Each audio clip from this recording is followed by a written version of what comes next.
अघोरी शब्द को सुनते ही मन में तमाम ख्याल आते हैं। ख्याल आता है कि वो भूत पिशाचों से बातें करते हैं, वो शमशान में रहते हैं, वो मांस खाते हैं, किसी मरे को जिंदा कर सकते हैं और जिंदा को मार सकते हैं। तमाम भ्रांतियां हैं, इनमें सच्चाई कितनी है?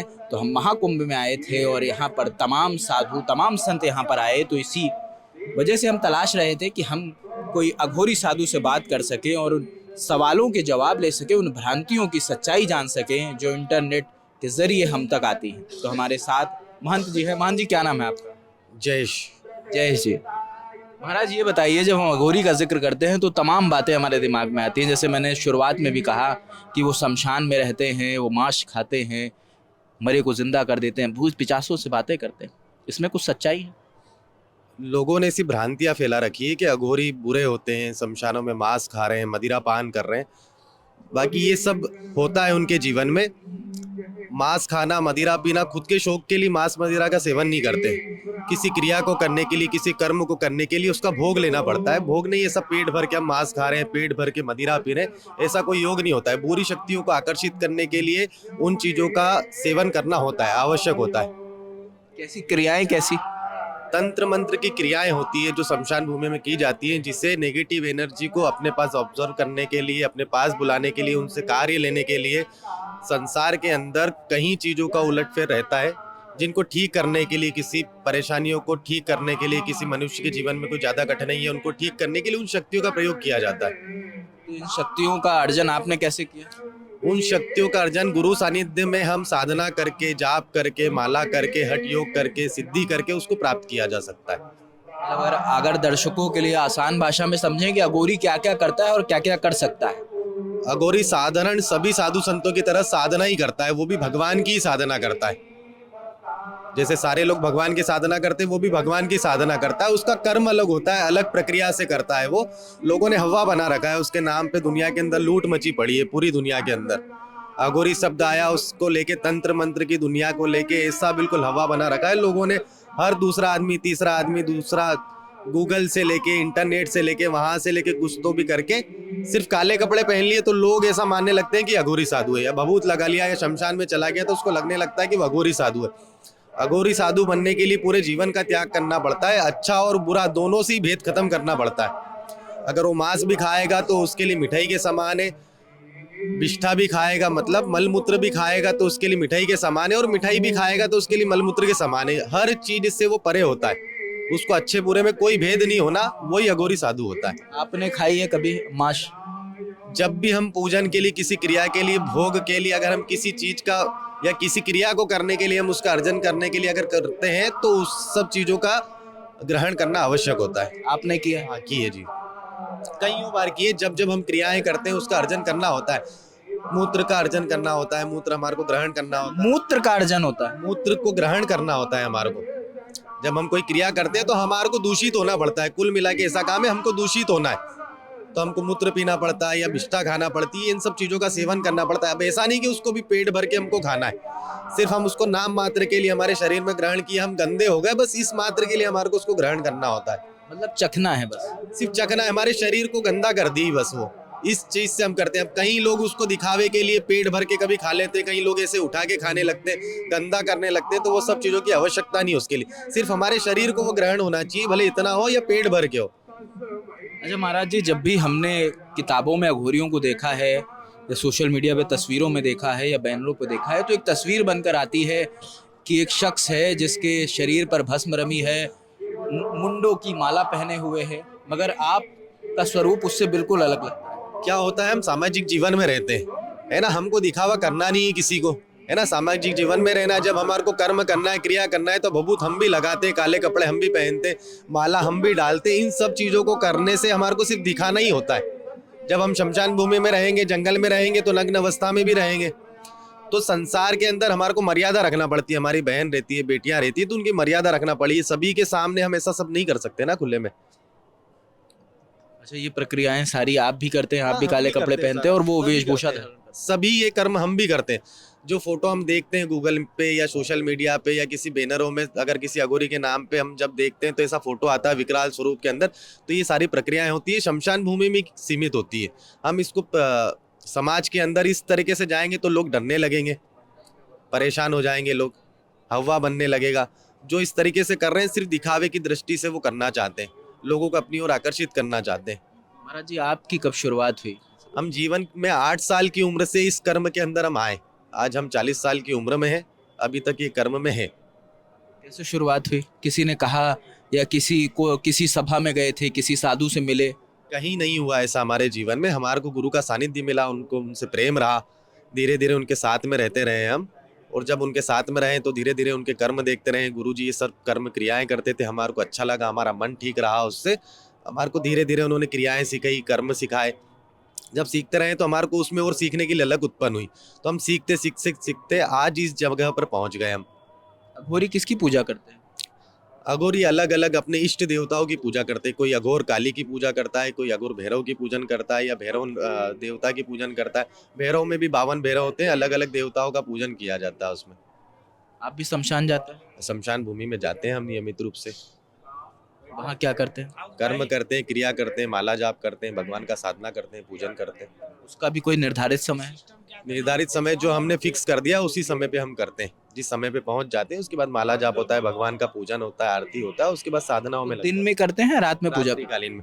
रात्रिकालीन इसलिए करते हैं हम, सभी लोग सोचते हैं कि शमशान में लोग रात्रि में क्यों जाते हैं या गुरु पूजन रात में ही क्यों करते हैं। रात्रि को निशाचर काल कहा जाता है।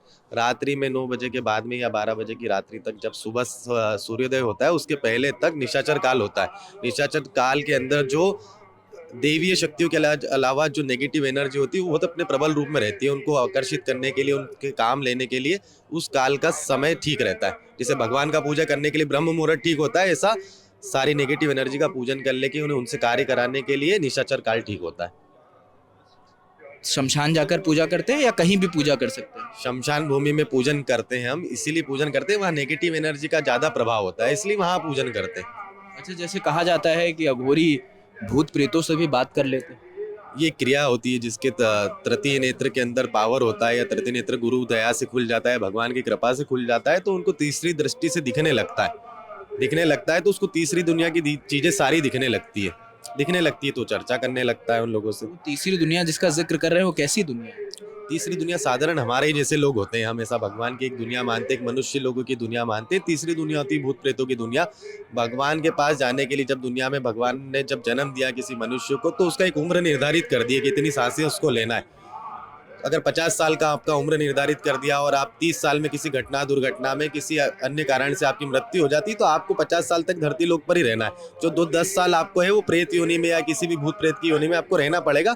पूरी उम्र होने के बाद ही आपका ऊपर का द्वार खुलेगा जाने का। प्रेतों का भी कोई वर्गीकरण होता है? प्रेतों का भी वर्गीकरण होता है, अलग अलग दुनिया होती है इनकी। ठीक स्वभाव का है या उसने अच्छे कर्म किए तो अलग योनि में जाएगा। प्रेतों में अलग अलग यक्ष रूप में रहेगा, या भूत प्रेतों में भी अलग अलग उसका वर्गीकरण है। बच्चा हो गया तो कलवे स्वरूप में होता है, थोड़ा बड़ा बच्चा मरा है तो वो वीर बन जाते हैं, और भी छोटा बना है उससे तो और अलग अलग प्रक्रियाओं में जाते हैं। तो ऐसा बहुत सारी प्रक्रियाओं से भूत प्रेतों की योनि है। तंत्र मंत्र की भी साधना होती है? तंत्र मंत्र से ही सब साधनाएं चालू होती है। कैसे होती है उस दुनिया से? थोड़ा हमारे दर्शकों को अगर रूबरू करा सके। मंत्र बहुत सारे शाबर मंत्रों से भी होता है, दूसरे और मंत्रों से भी होता है, त्राटक मंत्रों से भी होता है। तो बहुत सारी सब प्रक्रियाओं के लिए, अलग अलग कार्यों के लिए उच्चाटन, मारण, इन सब चीज़ों की अलग अलग प्रक्रिया है, जिसके कारण से ये पूजन किया जाता है। और पूजन जब होता है तो सभी की अलग अलग प्रक्रियाओं से, कोई हर चीज़ में सभी आदमी पारंगत नहीं होता है। कोई किसी चीज़ में पारंगत है, कोई किसी चीज़ में पारंगत है। सब तंत्र मंत्र और यंत्र, इसी से सारी दुनिया का सब संसार में, इसमें अघोर पंथ के अंदर या फिर अपन मान लो अघोरियों में 3 ही चीज़ों से चलता है, तंत्र मंत्र और यंत्र। आप किस में पारंगत? हम यंत्रों में और मंत्रों में पारंगत है। तंत्र के अंदर हम विशेष रुचि नहीं रखते, हमने इसी में कर्म अच्छा किया है तो इसी के अंदर हम कर्म करना चाहते हैं और करते रहते हैं। क्या होता है इनमें? तंत्र होता है, जैसे आप साधारणतः रोड पे देखते हैं कि लोग अंडे रख देते हैं, कंडे रख देते हैं, या कुछ उतारा बना के रख देते हैं, उसको तंत्र का प्रभाव कहते हैं। किसी ने भभूति फेंक दिया, किसी ने नींबू काट के फेंक दिया, इसको तंत्र कहा जाता है। मंत्रों तो आप समझते इससे हैं। क्या होता है? ये भी नेगेटिव एनर्जी को अवशोषित करता है, मतलब अपने पास इकट्ठा करता है। नेगेटिव एनर्जी इकट्ठा करता है तो उससे आने जाने वाले लोगों को परेशानी होती है। आपके ऊपर कोई नेगेटिव एनर्जी है तो आपके ऊपर से निकाल के हम छोड़ देते चौराहे पर, कि भगवान की कृपा से वो निकल जाए हमारे पास से जो नेगेटिव एनर्जी। उसमें उसकी क्या गलती है जो साइकिल से जा रहा है और उसने नींबू काट दिया? उसका कोई गलती नहीं होता है। हम अपना अच्छा चाहते हैं, हर आदमी अपना अच्छा चाहता है, तो अपना अच्छा कर रहा है आदमी। तो जो आपके जो मित्र सखा हैं या आपके जो गुरु हैं वो आपको क्या सिखाते हैं? जीवन में कोई गलत कार्य नहीं करना जिससे किसी भी भले आदमी को नुकसान हो। अगर होता है, अगर किसी भी कारण से आपसे हो जाता है, तो उसका दंड आपको भुगतना पड़ेगा। आप उस दुनिया से हमें रूबरू नहीं कराया अभी तक आपने कि वो दुनिया कैसी होती है, आप लोग जब शमशान में जाते हैं तो क्या करते हैं, या कोई क्रिया पे बैठते हैं कैसे काम आपके पास आते हैं, कैसे लोग आपके पास आते हैं, आप लोगों का उद्धार अगर कर रहे हैं तो कैसे कर रहे हैं, वो दुनिया कैसी है, वो तंत्र की दुनिया कैसी है? आजकल हर आदमी, दूसरा आदमी तंत्र मंत्र से जुड़ा हुआ है। कोई बता देता है, कोई नहीं बताता है, कोई गुपचुप तरीके से करता है। सभी लोग तंत्र मंत्र के लोगों से जुड़े होते हैं। हर आदमी एक दूसरे का बुरा करने के लिए आजकल चाकू छुरी तलवार बंदूक का जमाना खत्म हो गया। कोई आमने सामने लड़ने की कोशिश नहीं करता, सिर्फ तंत्र मंत्रों से एक दूसरे को नुकसान पहुंचाया जाता है। तो तंत्र मंत्रों के कारण जब कोई भी साधु या कोई, हम अघोरी आदमी को बोलो, कहीं तंत्र मंत्र के साधक को बोलो, वो कुछ पैसों के लालच में या किसी और कारण के लालच से तंत्र मंत्र की क्रिया से किसी और को नुकसान पहुंचा देता है। खैर, उसका भगवान की जो प्रक्रिया है, उसके कारण उसको भुगतना पड़ता है। वो आज ही आनंद ले सकता है इन सब चीजों का। आपके पास भी ऐसे लोग आते हैं? कई लोग आते हैं कि कोई पैसों के लालच से आते हैं कि भैया पैसे, इतना पैसा देंगे, हम ये बुरा कर दो। तो हमको जब तक भगवान की अनुमति नहीं मिलती आगे से हमारी चीजों की, उसका पहले देखा जाता है कि अच्छा कर्म करा रहा है या बुरा कर्म करा रहा है। देखने के बाद ही उसका कर्म किया जाता है। भगवान की अनुमति मतलब क्या, भगवान से बात होती है? भगवान के, हम भगवान तो नहीं बोल सकते हैं सीधा, भगवान से तो बात करने के लिए बहुत अलग सब सिस्टम चाहिए। उनके प्रतिरूप बोल सकते हैं, उनसे जो कण निकलते हैं या उनकी कुछ अलग अलग प्रतिरूप होते हैं, जो बोल सकते हैं, उनके चेले होते हैं, उनके गण होते हैं, उन लोगों से हमारी चर्चाएं होती है, या हमारे गुरु के सानिध्य से या उनके गणों से हमारी चर्चाएं होती है। अगर वो जब तक अनुमति प्रदान नहीं करते हैं तो कोई कर्म नहीं किया जाता। अगर हम उसके भी विपरीत जाके कर्म करते हैं, तो अगर हमारे ऊपर कोई विपत्ति आती है, हमारे ऊपर भी आती है ना, हमारे ऊपर भी लोग हैं। अच्छा महाराज जी, एक चीज़ बताइए, जैसे हम इतने दिन से कुंभ में हैं, ये देख रहे हैं हम नागा बनने की क्या प्रक्रिया है, वो प्रक्रिया हमने दर्शकों को भी दिखाई। अघोरी बनने की क्या प्रक्रिया है? अघोरी बनने के लिए कोई प्रक्रिया नहीं है। जब हमारे मन से हमारा त्याग हो जाए, हमको लगे कि हमारे को किसी भी संसार के किसी भी व्यक्ति से कोई लेना देना नहीं, तो आदमी ऐसी जगह पर जाता है जहां पर उसको सुनसान जगह में रहना, सिर्फ मरघट ही हम नहीं बोल सकते कि सिर्फ शमशान भूमि में रहना है, वो जंगल में भी रह सकता है ना। आपने देखा अघोरी का स्वभाव अधिकतर क्या होता है, विकराल स्वरूप होता है। वो गालियां देते, मारने लगते हैं, चिमटा मार देते, कोई डंडा मार देता है, भगा देते हैं। तो स्वभाव उनका जब इतनी नेगेटिव एनर्जी में रहता है, तो शमशान भूमि में रहते रहते उसका स्वभाव भी ऐसा हो जाता है ना। उसको किसी से कोई लेना देना नहीं, उसको सिर्फ भगवान से लेना, उसकी साधना से लेना देना। हाँ ठीक है, अब संसार में रहते हैं तो कई लोग एक दूसरे के संपर्क में रहते हैं, कोई लोग परेशान होते हैं, तो उनका कल्याण करने के लिए अघोरी आजकल सब मिलने लगे, लोगों से चर्चाएं करने लगे। पहले के समय में एक दूसरे को कोई जानता भी नहीं था, अघोरियों को ढूंढना पड़ता था, मिलते नहीं थे आसानी से। आजकल सोशल मीडिया और ये सब चीजें हो गए, तो लोगों ने बिजनेस भी बना लिया उसको सब लेके। ये भी कहते हैं कि जो एक अघोरी होता है उसकी मृत्यु के बाद दूसरा अघोरी कौन बनाएगा, उससे ऐसा कुछ होता है प्रोसेस कुछ, कई कहानियां ऐसी सुनाई गई हैं। ये सब भ्रांतियां हैं, ये सब इंटरनेट पे चलने वाली भ्रांतियां हैं। ऐसी कोई प्रक्रिया नहीं होती है। अघोरी किसी को बनाया नहीं जाता है, वो स्वयं विवेक से अघोरी बन जाता है ना, गुरु के सानिध्य से बन जाता है। एक समय तक मैं तंत्र मंत्र कर रहा हूँ, मुझे आखिरी में ऐसा लगा कि मुझे इस संसार के लोगों से कोई लेना देना नहीं, मैं किसी सुनसान जगह में चला गया और मेरा कर्म कर रहा हूँ, भगवान की साधना कर रहा हूँ, मैं अघोरी हूँ। इसमें बताते हैं कि बहुत ज़्यादा पैसा लोग लेकर आते हैं और अपनी इच्छाओं को लेकर आते हैं आपके पास। सभी के पास में आते हैं, मैं अकेले की बात नहीं कर रहा हूँ, अपनी इच्छाओं को लेके आते हैं और बहुत पैसे के ऐसा करते हैं, ऑफर करते हैं कि भैया ये पैसा ले लो, हमारा ये कर्म कर दो। साधारणतः पैसों का ऐसा मना नहीं करता हूँ मैं, तो किसी को भी नहीं करता हूँ कि पैसा किसी से लेना नहीं चाहिए, ले भैया, कोई मना नहीं है उस चीज के लिए। धर्म के कार्य को करने के लिए पैसों की आवश्यकता होती है। दुनिया में कोई भी कर्म करने के लिए पैसों की आवश्यकता है। मुद्रा है, मुद्रा का आदान प्रदान होगा तो भी कोई कर्म हो सकता है। हम संसार के अंदर रहते हैं तो कुछ सभी चीजों की आवश्यकता होती है पैसों के लिए। किसी भी गरीब व्यक्ति को या किसी परेशान व्यक्ति को हम लूटने का प्रयास नहीं करें, बस लूटने की प्रक्रिया नहीं होना चाहिए। महाराज जी, हमने फिल्मों में बड़ा देखा है कि वो पूरा खाने बनाते हैं और वहाँ पे कुछ कुछ रखते हैं अलग अलग चीज़ों को, वो सब क्या है? वो यंत्र बोला जाता है उसको। जब से अभी मैंने बताया था 3 प्रक्रियाओं से ये सब क्रियाएं होती, तंत्र मंत्र और यंत्र, तो उसको यंत्र बोला जाता है। यंत्र के अंदर देवी देवताओं का स्थापन किया जाता है। जिन लोगों को पूजन के लिए बुला रहे हैं या जिन देवी देवताओं का आह्वान कर रहे हैं हम, उनको उसमें स्थापित किया जाता है।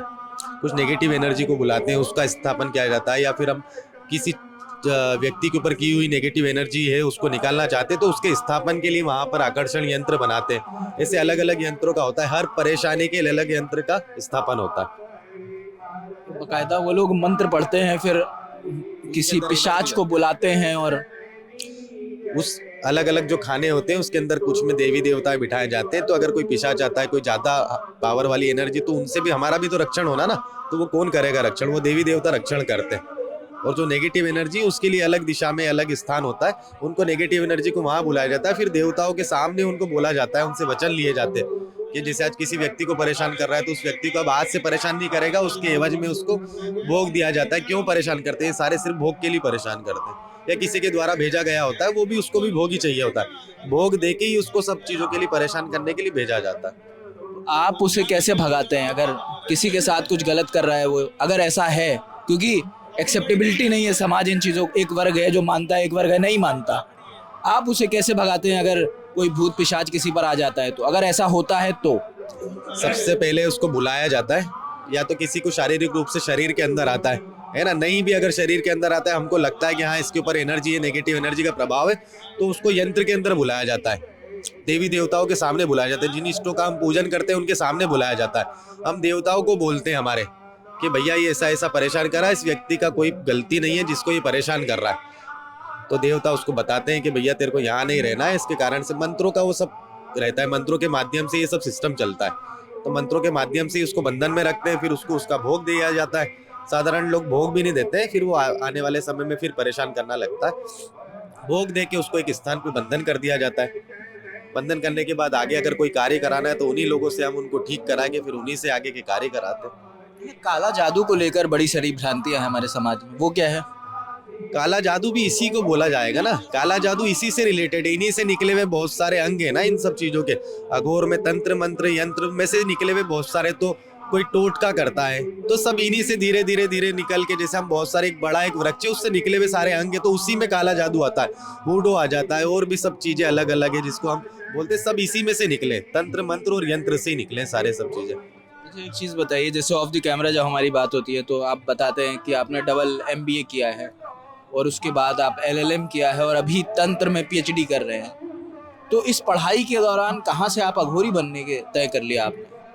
क्या होता है, ऐसी भ्रांतियां लोगों ने फैला रखी ना कि अघोरी बनना या फिर किसी साधु संत महात्मा को बनने के लिए वो जिम्मेदारियों से भाग रहा है, इसलिए वो ये बन गया, उसको फ्री में खाना मिलेगा, फ्री में नशा मिलेगा, फ्री में रहना मिलेगा, बहुत सारा पैसा भी मिलता है आजकल, तो ये सब लोगों को ऐसा लगता है। तो इसीलिए मैं पढ़ाई करता हूँ कि लोगों में ऐसी भावना ही नहीं रहे कि भैया ये फोकट है या फिर अनपढ़ है इसलिए ये सब कर्म कर रहा है, इन सब चीज़ों में विश्वास कर रहा है।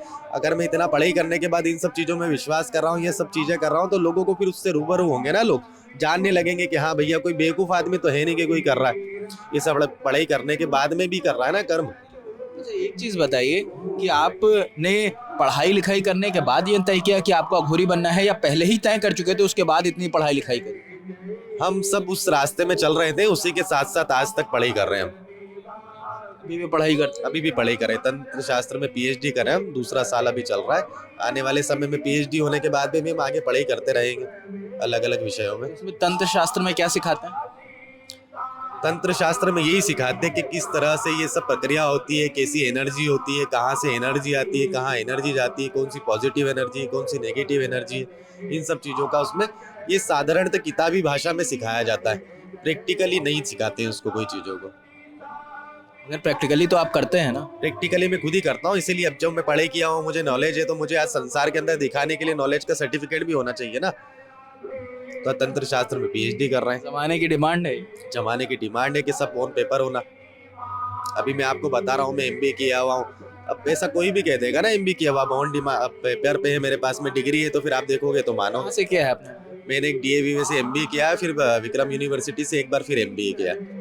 2 MBA? 2 MBA किए, HR मार्केटिंग में की, HR फाइनेंस में की है। जॉब भी किया आपने? जॉब भी किया, मैं बैंक में, एक्सिस बैंक में जॉब किया हूँ, क्लस्टर हेड रहा मैं।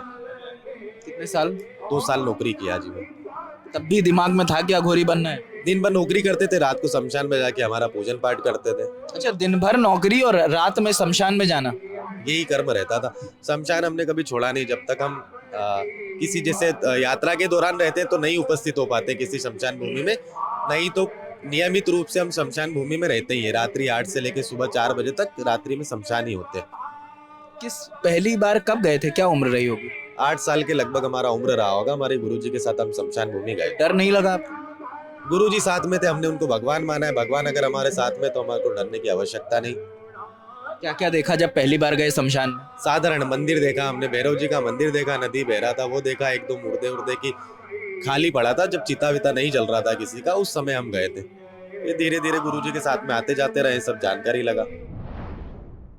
एक महाराज जी आखिरी सवाल ये है कि सोशल मीडिया पर कई ऐसे चैनल्स बने हैं जिनमें वो लाइव करके दिखाते हैं कि हम पानी चल उड़ा देंगे और हम बोतल उड़ा देंगे, बोतल गिरा देंगे। ऐसा सोशल मीडिया पर तमाम चैनल है और जिन पे मिलियंस में व्यूज़ आते हैं, लाखों में व्यूज़ आते हैं। आप लोग भी वो सब देखते हैं? हम भी देखते रहते हैं, सब चलाते हैं। हम तो अब पढ़े लिखे हैं तो सब चलाते हैं, सब देखते हैं सोशल मीडिया पे। ये सारा सब झूठ फरेब होता है। ऐसी कोई भी प्रक्रिया ऑन कैमरा कभी कोई नहीं करता है।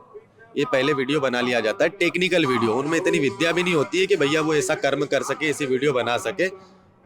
ये सिर्फ वीडियो बना लिया जाता है टेक्निकल रूप से। आप सब पढ़े लिखे लोग, आपको पता है किसकी हम सोडियम वगैरह, क्लोराइड वगैरह डालेंगे तो पानी में आग लग जाता है। सब केमिकल का आजकल जमाना है, सब पता होता है सबको एक दूसरे को। अब जो लोग नहीं चाहते, अंधभक्ति करना चाहते हैं, तो वो लोग इस तरह में ऑफ द कैमरा आप करते हैं? ऑफ द कैमरा हम सब करके बता सकते हैं, ऑन कैमरा नहीं कर सकते। हम पब्लिक को, जैसे एक बार हमने करके दिखाया किसी को, तो सारे लोग उसका वीडियो बनाएंगे, सारे लोग। हम नहीं, कोई भी, हमारे पहले भी किसी ने किया होगा तो उसका लोग वीडियो बनाते हैं, फिर उससे रिलेटेड वीडियो बनाने लगते हैं। लोग उसमें भ्रांति में फंसने लगते हैं। आज आप अगर सर्च करेंगे तो अगर तंत्र मंत्र के नाम से अगर 1000 लोगों से आप बात करोगे तो उसमें से 999 लोग ये बोलेंगे फ्रॉड होता है। तो आप कैसे चेक करते हैं कि कोई सही तांत्रिक है या गलत तांत्रिक? हम एक दूसरों को जान लेते हैं, उनके ऑरा से पहचान लेते हैं, उनकी विद्याओं से पहचान लेते हैं। हमारे पास में भगवान की प्रतिरूप शक्तियां होती हैं, उनसे जान लेते हैं कि ठीक कर्म कर रहा है या नहीं ठीक कर्म कर रहा है। और फिर इतने सालों का अनुभव है हमें जीवन में, तो उससे जान लेते हैं। अगर बतौर अघोरी आपसे पूछा जाए कि ऑन द कैमरा नहीं, ऑफ द कैमरा आप क्या क्या कर सकते हैं? ऑफ द कैमरा बहुत सारी प्राकृतिक रूप से भगवान की शक्तियों से जो जो कर्म किया जा सकता है वो सारे कर्म किए जा सकते हैं। जैसे जब हम सोशल मीडिया वीडियोस पे देखते हैं कि वो बोतल उड़ाते हैं, वो पानी भरा ग्लास उठा देते हैं, वो सब भी होता है? ये एनर्जी से सब होया जाता है ना, सब होता है एनर्जी से ही सब सिस्टम होता है इसका। एनर्जी ही सारा कर्म करती है। हम कुछ नहीं करते हैं इसके अंदर। हम मंत्र पढ़ते हैं, हमारे पीछे जो एनर्जी, वही बोतल उठाएगी, वही पानी का गिलास गिरा देगी, वही चलते आदमी को गिरा देती है, वही गाड़ी पे बैठे हुए आदमी को गिरा देती है। मतलब आप भी चलते आदमी को गिरा सकते हैं? सब कर सकते हैं जी। हम नहीं करते, हमारे मंत्र करते हैं। हमारे को गुरु प्रभाव से, जो गुरु की दया से या गुरु के सानिध्य से हमारे को जो तंत्र मंत्र की शिक्षा मिली, उसी के माध्यम से हम जो मंत्र पढ़ते हैं, उस मंत्रों के अंदर शक्ति होती है। भगवान की कृपा से जो हमारे जो इष्ट देवता है, विक्रांत भैरव मंदिर हम रहते हैं, विक्रांत भैरव पे उज्जैन में, उन्हीं की कृपा से जो जो शक्तियों का प्राप्ति हुआ, उसी से सब होता है। हमको मंत्र पता है, हम भी साधारण आप ही के जैसे, हमारे मंत्रों में प्रभाव है। अच्छा, अघोरी बन कौन सकता है? इसकी कोई भी प्रक्रिया है कि ये बन सकते हैं? इसकी ये एलिजिबिलिटी क्राइटेरिया क्या वहाँ भी फॉलो होता है कोई? कहीं पर भी कोई उसका रूल नहीं है, कोई नियम नहीं है। जिसके मन से निष्ठा और विष्ठा दोनों में भेद खत्म हो जाए, वो अघोरी बन सकता है। इसमें कोई उम्र का पैमाना नहीं है? किसी भी चीज का कोई पैमाना नहीं है उसमें। अच्छा, ये भी होता है कि गुरु, जैसे आपके गुरु, अगला गुरु कौन होगा? जैसे यहाँ पे होता है पीठाधीश्वर, जो भी होता है वो अगला कौन होगा, उसका एक प्रोसेस है। आप लोगों में भी ऐसा होता है अघोरियों में? हमारे अंदर कोई पोस्टों का सिलेक्शन नहीं होता है ना। अघोरी मतलब अघोरी है, इसमें कोई महामंडलेश्वर नहीं? ऐसा कुछ नहीं होता, ऐसा कुछ नहीं होता, ऐसा कोई हायरार्की नहीं? सिर्फ अघोरी मतलब अघोरी, उसके अलावा कोई ऊपर नहीं, कोई नीचे नहीं, सब एक जैसे? सब एक जैसे, सब अपनी अपनी विद्याओं में सब पारंगत है। कोई किसी से छोटा नहीं है, कोई किसी से बड़ा नहीं है। जितनी भी पूजा पाठ होती है सब शमशान में होती है? हाँ, शमशान भूमि में मैंने पहले भी बताया, इसीलिए किया जाता है कि वहाँ नेगेटिव एनर्जी बहुत होती है। नेगेटिव एनर्जी को ऑब्जर्व करने के लिए, नेगेटिव एनर्जी से कार्य कराने के लिए शमशान भूमि को चुना गया है, ये सब चीजें कर्म करने के लिए। अच्छा, एक चीज़ महाराज जी और बताइए, जैसे आप कह रहे हैं कि विरक्ति का भाव, हम परिवार से दूर रहते हैं, अभी परिवार में कौन कौन है? परिवार में मेरे माताजी है, मेरे पिताजी है, मेरा भाई है, मेरी बहन है, इससे 4 लोग हैं परिवार में, और एक मैं हूँ। इससे बात होती है? हाँ, बात होती है, फोन पे बात होती है। तो फिर विरक्ति कैसे हुई?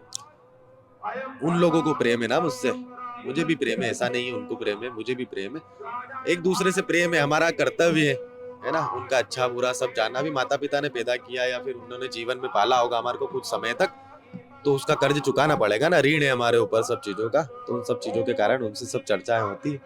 अगर व्यक्ति को तो ऐसे पोर्ट्रे किया जाता है कि वो कभी मिलेंगे नहीं, कभी बात नहीं करेंगे। हम संन्यास नहीं लिए ना अभी सब चीजों से, संन्यास ले लेंगे तो फिर हम त्याग देंगे सब चीजों को। अच्छा, आपने संन्यास नहीं, अभी संन्यास नहीं लिया, हम गृहस्थी दीक्षा लिए जी। आप गृहस्थी बसा सकते हैं। हाँ, गृहस्थी बसा सकते हैं आने वाले समय में, है ना।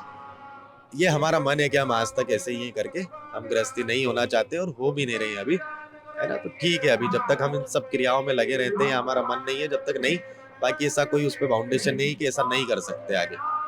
अच्छा, मतलब बिना सन्यासी बने, बिना साधु बने भी कोई अघोरी बन सकता है, ये बात? हाँ हाँ, ऐसा कर सकते हैं ना। बच्चा पैदा हुआ 10 साल की उम्र में, अगर वो अघोर पंथ के अंदर चला गया, अघोरी बन गया वो, तो कोई जरूरी तो नहीं उसका शादी होना, संन्यास ले लिया उसने। ये तो मन का ही खेल है ना, इंद्रियों को वश में कर लिया, हमको कहीं जाने की आवश्यकता नहीं।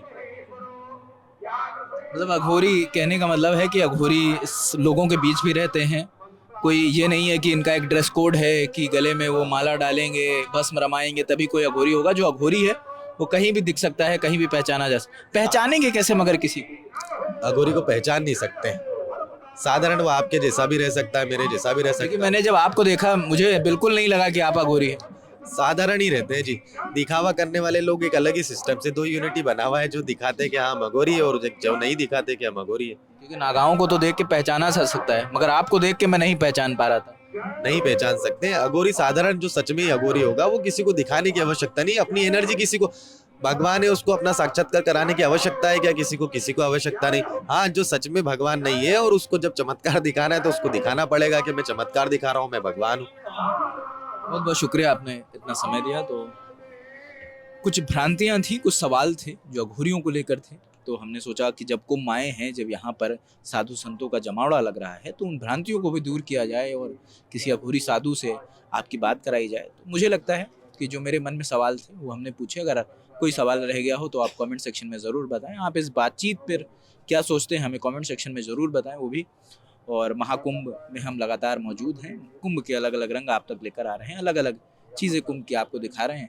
उस पर भी क्या सोचते हैं वो भी कमेंट सेक्शन में बताएं। अगर लगता है कि हमसे कुछ छूट रहा है, अगर आपका कोई सुझाव है तो भी कमेंट सेक्शन खुला है। मेरा नाम रजत है, कैमरे के पीछे हमारे साथी एक इंटर्न है, मुकेश नाम है उनका, तो वो हैं। और ललन टॉप देखते रहिए, खबरों पर क्या सोचते हैं हमें बताते रहिए। शुक्रिया।